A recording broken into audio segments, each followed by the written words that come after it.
Welcome to Ital is Vital, your natural health and wellness stop. Hi everyone, thank you for stopping by to share with Julie today. I hope you're having a fantabulous day today. I hope you're doing great. I hope you're having a beautiful day today. And this video I want to talk about a story that I saw in Nature News. And the reason I'll tell you a little bit more why it's not something to be celebrated necessarily, not when you know the backstory. And the headline goes like this, in quote, it says, "Make Ebola a thing of the past." That's in quote. And then, first vaccine against deadly virus approved. It goes on to say, the drug which has already been given to hundreds of thousands of people in the Democratic Republic of the Congo can now be distributed more widely.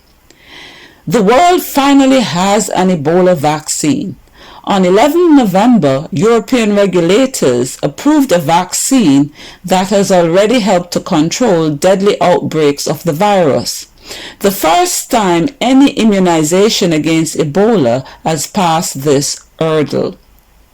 The decision by the European Medicines Agency, EMA, to allow U.S. pharmaceutical company Merck to market its vaccine means that the product can now be stockpiled, potentially distributed more widely, in particular in Africa. In 2015, Gavi, the Vaccine Alliance, a global health partnership that funds vaccine supplies in low-income countries, told Ebola vaccine manufacturers that it would commit to purchasing vaccines once they had been approved by a stringent, quote-unquote, stringent health authority, such as the EMA.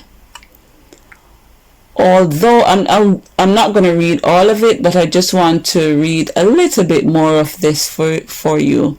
It says, although several other vaccines against Ebola, a hemorrhagic fever that causes severe diarrhea, vomiting, and bleeding, are in development, Merck is the only one that has been tested during an outbreak where it was shown to be highly effective in preventing infection. The vaccine, first patented in 2003, has been administered on an emergency basis to quell the outbreak in the Democratic Republic of the Congo, which has killed some 2,000 people since it started last year. It was also used during a 2018 outbreak in that country and in Guinea in 2015. In the current DRC outbreak, hundreds of thousands of people have received the Merck shot, including more than 60,000 healthcare workers in the DRC and several neighboring countries. Now, I'm not going to read the rest of it because it's kind of a long article, and you're probably thinking, why is she reading this to us? And so what I will do is that I'll put a link to the rest of the article, and you can read it, continue to read it if you so wish. But what I wanted to touch on in this, because sometimes we might see this as, especially as African peoples, and we might celebrate this. This is not something to be celebrated, and let me tell you why. Isn't it strange how these diseases always just appear in Africa? Always just appear in Africa.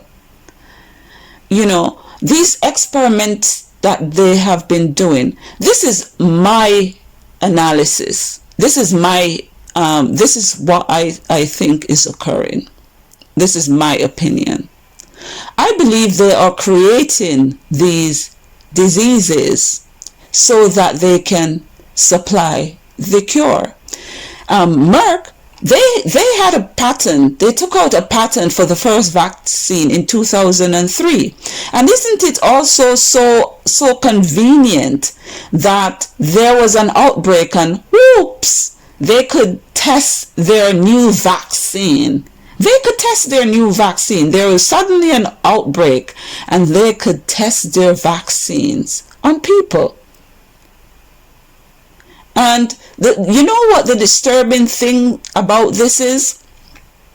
African lives don't matter. The lives of African people do not matter to the world.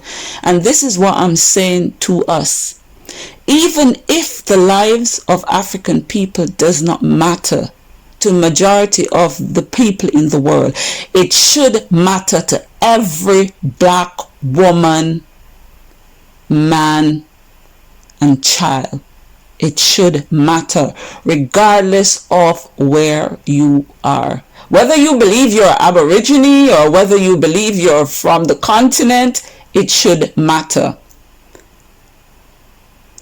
And like I say, I do believe that they create these diseases so that they can create a so-called cure. And what we also have to understand is what has been happening in the Democratic Republic of the Congo. It's very strategic, and it's not something that we should just look at face value. Actually, the Democratic Republic is actually one of the richest countries in Africa. One of the most mineral rich countries. And they have always sought to have the country in a destabilized position. Because as long as the Democratic Republic is destabilized, disease-ridden, then it is open for exploitation.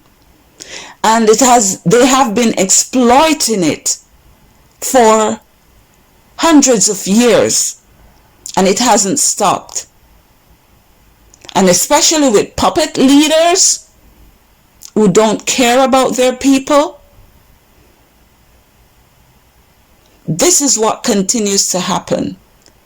So the sad thing about what happens with the Democratic Republic of Congo is that, one, they have always sought to destabilize it with disease.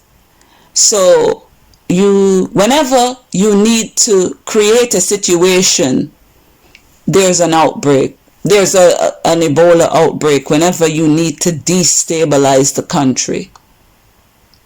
This is what happens. And we don't have any control over what is happening to African people. African leaders don't seem to have any well, they don't. You know, they've given up their people. Because in Europe, they decide and on a cure for Ebola and gave out patent for a cure for the Ebola. African had nothing to do with it. Who will be benefiting from this? U.S. company Merck and all the other people who work with them. They're the ones who will be earning billions of dollars for all those vaccines that they will be creating and stockpiling. Okay, and let me tell you something. You know what? I'm really hoping Africa really wakes up. And I guess it's just kind of crazy for me just to say that, because even though I'm not on the continent, as a black woman, as an African woman, you know, I realize that I have a part to play.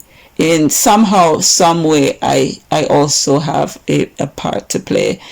In, you know, I don't even know. Maybe just continue to inform people about using natural means of, you know, dealing with illness. Maybe that's the way that I can continue to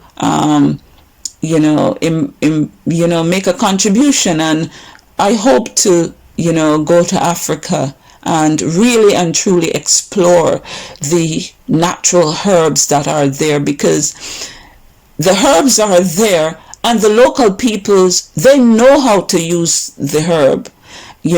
I'm sure that there are peoples in the villages, etc., who use the herbs, who know how to use the herbs, some of them. But sometimes we get so brainwashed about, the Western way of doing things,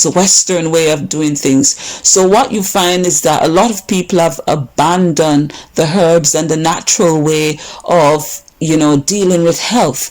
I mean, before Africa came in contact with Europe, we have been living for thousands and thousands. We don't even know how long we have been existing. And we had been doing fine. So how is it that we, in 2019, we have been reduced to the position where we have to depend on Europe to try to cure a common cold, when they can't even cure a common cold? It is crazy. It is crazy. And honestly, I'm not celebrating this, because I know the mind behind what is happening in the Congo. This is on a number of different folds. Like I say, one, to always create instability so that you can always have control. Once the Democratic Republic of Congo is unstable, then it's always open for any and everybody to just come in and out. I bet you, if the Democratic Republic of Congo throws out all of these people, all of these what you call Red Cross and these people who say they're coming with their aids and injection, I bet you if they throw all of these people out of their country and they stop taking whatever injections and medicines that they bring, I bet you will not see this occurring. Because if you note it is usually concentrated, mainly it happens in the Democratic Republic of the Congo. And in the Congo, because the Congo is where you have this large concentration of mineral. And I remember I saw the story of the UN truck that turned over. And what was in the UN truck? There was a UN truck, I think it was leaving the Congo, and the truck overturned. I don't know what happened, it overturned. And what was in the truck? Diamonds and other minerals. That's what was in the truck. So this is what they do.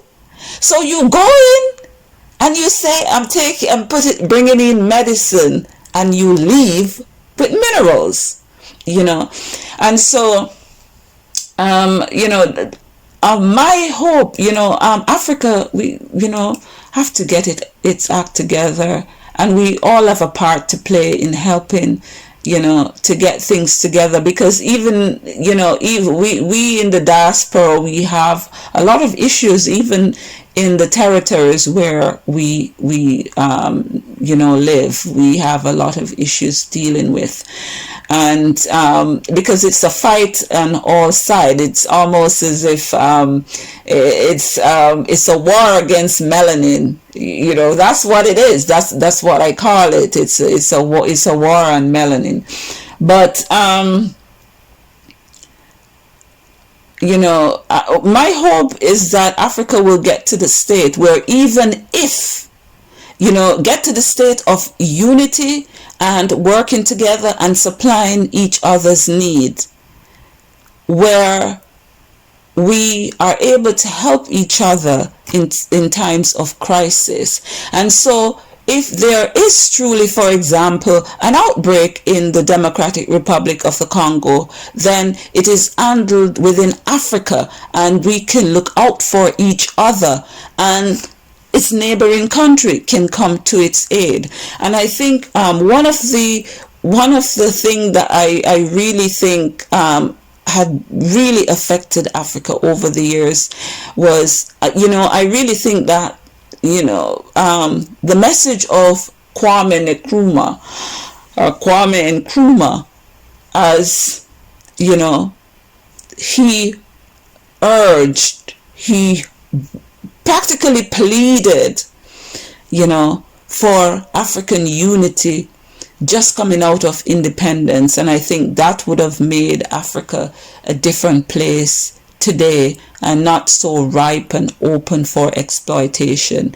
But we can't go back and rewrite the past, and we just have to go forward. But like I say, this is not the kind of victory that people may think. And what I want anybody who is African, who is watching this, to understand, this is not a victory. Understand the psychology and the psychosis of the people.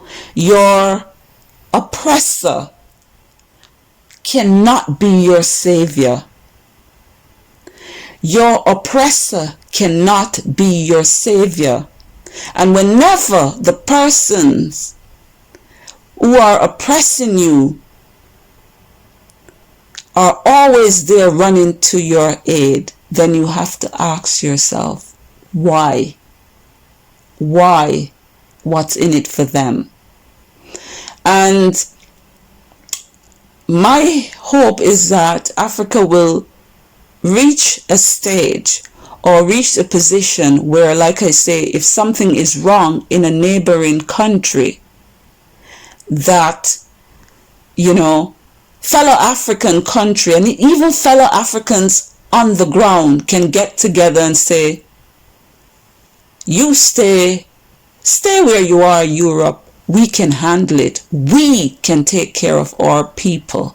And until we get to this stage, there will not just be an Ebola, but 10 years from this, when people get immune to the Ebola and are not dying from it as easily, they're going to create something else, and they're going to create something else. And until Africa regains control of itself and its borders, and until each country becomes its brothers and sisters keeper, so to speak, Africa will always be vulnerable.